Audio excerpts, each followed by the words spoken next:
আমাদের উদ্যোগেই জাতীয়ভাবে সংসদের দক্ষিণ প্লাজায় জুলাই ঘোষণাপত্র ঘোষণা করা হয়েছে। বাংলাদেশের জনগণই এই জুলাই গণ অভ্যুত্থান সংগঠিত করেছে। 17 বছরের অবিরাম ফেসিবাদ বিরোধী গণতান্ত্রিক আন্দোলনে সবচাইতে বেশি ত্যাগ স্বীকার করেছেন আমাদের নেত্রী দেশনেত্রী বেগম খালেদা জিয়া। ধন্যবাদ মাননীয় বিরোধী দলীয় নেতা। বক্তব্য রাখবেন মাননীয় স্বরাষ্ট্রমন্ত্রী জনাব সালাউদ্দিন আহমদ। সময় অফকোর্স 15 মিনিট আপনার জন্য।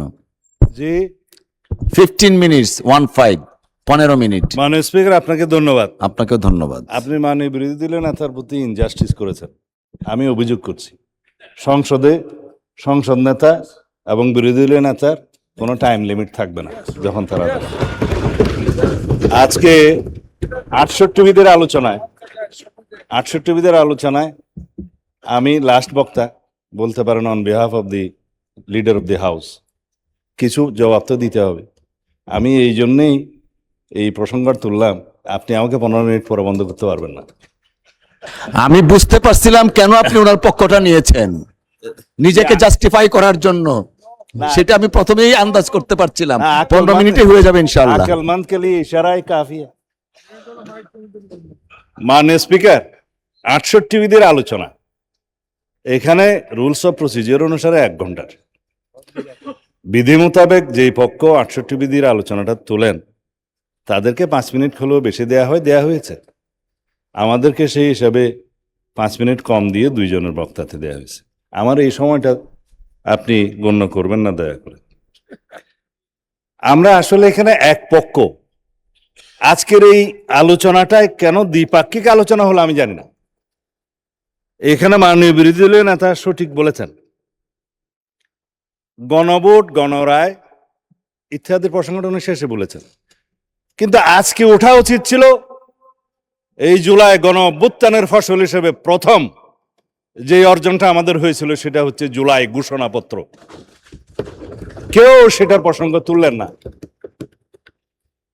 আমার বন্ধু মাননীয় বিরোধী দলীয় চিফ হুইপ জনাব নাহিদ সাহেব, তারা সংগ্রাম করেছেন। প্রথম দিকে জুলাই ঘোষণাপত্রের সাথে আমরা একমত ছিলাম কিনা বা আমরা তাদের দাবিগুলোর সাথে ঐক্যমত ছিলাম কিনা এই প্রসঙ্গ নিয়ে অনেক বিতর্ক হয়েছে। কিন্তু আমাদের উদ্যোগেই জাতীয়ভাবে সংসদের দক্ষিণ প্লাজায় জুলাই ঘোষণাপত্র ঘোষণা করা হয়েছে আনুষ্ঠানিকতার সাথে। কেউ তো আজকে সেই প্রসঙ্গ তুললেন না। জুলাই ঘোষণাপত্রে আপনাদের দাবি কি ছিল? যে জুলাই জাতীয় সনদ প্রণীত হবে, জুলাই ঘোষণাপত্রে জুলাই যোদ্ধাদের সুরক্ষা দেয়া হবে, জুলাই ঘোষণাপত্র অনুসারে সাংবিধানিকভাবে জুলাই যোদ্ধাদেরকে সুরক্ষা দেয়া হবে এবং এই জুলাই ঘোষণাপত্রকে যেন সংবিধানে ধারণ করা হয়, সেই দাবি ছিল না? কিন্তু আপনারা কেউ বললেন না তো। আমরা জুলাই ঘোষণাপত্র ঘোষণা করলাম জাতীয়ভাবে। তার পরবর্তীতে তাদের দাবি ছিল জুলাই জাতীয় সনদ প্রণীত হতে হবে, যেটা শুরু হয়েছে জাতীয় ঐক্যমত্য কমিশনের প্রচেষ্টার মধ্য দিয়ে।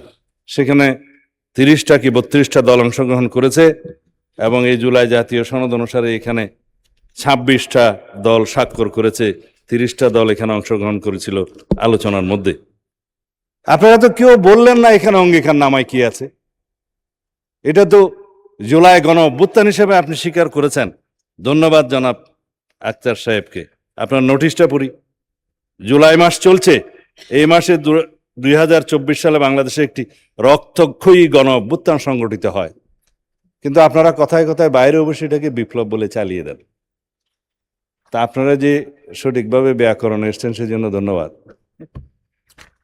এখন বাংলাদেশের সাধারণ জনগণ এই গণ অভ্যুত্থানের গণ আন্দোলনে অংশগ্রহণ করেছে।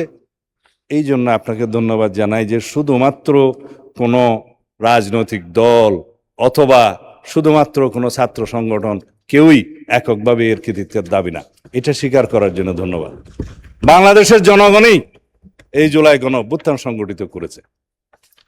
তারপরে আপনি বলেছেন এই নোটিশের মধ্যেই সেই সব মানুষের আত্মত্যাগের বিষয়ে সম্মান জানানো, কিভাবে সম্মান জানানো হয়েছে তার আমি একটু বিবৃতি দেব।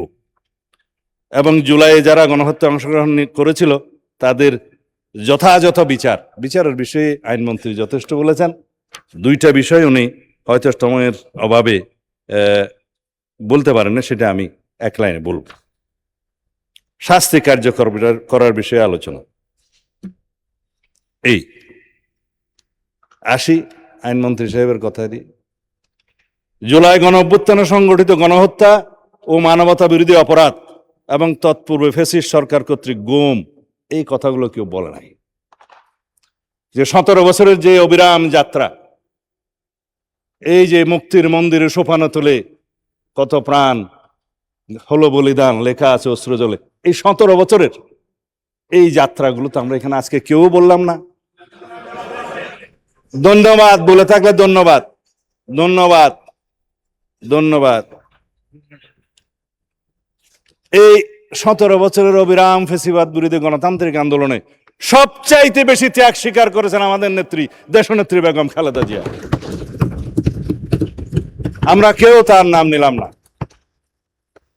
যার ত্যাগের সাথে বাংলাদেশের কোন রাজনৈতিক আন্দোলনের ত্যাগের কারোই তুলনা চলে না। সন্তান হারিয়েছেন, নিজের জীবন বিসর্জন দিয়েছেন, শেষ পর্যন্ত আপুসহীন থেকে এই কবরে শায়িত আছেন। তিনি আমাদের জন্য অনুপ্রেরণা হয়ে থাকলেন, সারা পৃথিবীর গণতন্ত্রকামী মানুষের জন্য অনুপ্রেরণা হয়ে থাকলেন। এই ফ্যাসিস্ট সরকার কর্তৃক গুম, আয়নাগরে অবৈধ বন্দিশালায় বন্দি রাখা, বিচার বহির্ভূত হত্যাকাণ্ড, এগুলোর জন্য তো আমরা মামলা করেছি। আমি নিজে বাদী হয়ে একটা মামলা করেছি আন্তর্জাতিক অপরাধ ট্রাইব্যুনালে। এর মামলার সংখ্যা এখনো পর্যন্ত 590, যেটা আইনমন্ত্রী সাহেব বললেন। উনি বিস্তারিত বলেছেন, একটা জিনিস উনি সময়ের অভাবে হয়তো বলতে পারেননি, আরো 12টা মামলা তদন্ত শেষ করে ফর্মাল চার্জ গঠনের জন্য অপেক্ষা করছে, বিচার শুরুর অপেক্ষায় আছে। ফর্মাল চার্জটা, হ্যাঁ, আরো 12টা বলে থাকলে ধন্যবাদ, যেগুলো হয়েছে। সেটা আর মামলার দিকে গেলাম না, মাননীয় স্পিকার। এটা আইনমন্ত্রী সাহেব যথেষ্ট কভার করেছেন। এগুলা গৃহীত ব্যবস্থার মধ্যে প্রসঙ্গ এসছে, বিগত সরকারের সময় যা হয়েছে হয়েছে, বর্তমান সরকারের এই 4-5 মাস বয়সে কিছুই তো আগালো না, এই তো কথা। তার জবাব তিনি দিয়েছেন। আমি প্রশ্ন করি, আমার বন্ধু নাহিদ সাহেব যে বলেছেন আওয়ামী লীগের দল হিসেবে বিচার করতে হবে, কেন? সেই ক্যাবিনেট মিটিংয়ে তো আপনারাও ছিলেন, যেখানে দল হিসেবে আওয়ামী লীগের বিচার করার জন্য আইন সংশোধনের প্রস্তাব উঠেছিল উপদেষ্টা কমিটির বৈঠকে। সেখানে আর্টিকেল 47 অনুসারে এই সন্ত্রাস বিরোধী আইনে এবং আইসিটি একটা পরিবর্তন করে আওয়ামী লীগের বিচার করার জন্য ক্যাবিনেট মিটিং উঠেছিল। আপনারা তো সেই মিটিংয়ে ছিলেন, পাশ করেন নাই তো। পরে এটা আন্দোলন হলো, শাহবাগ আন্দোলন।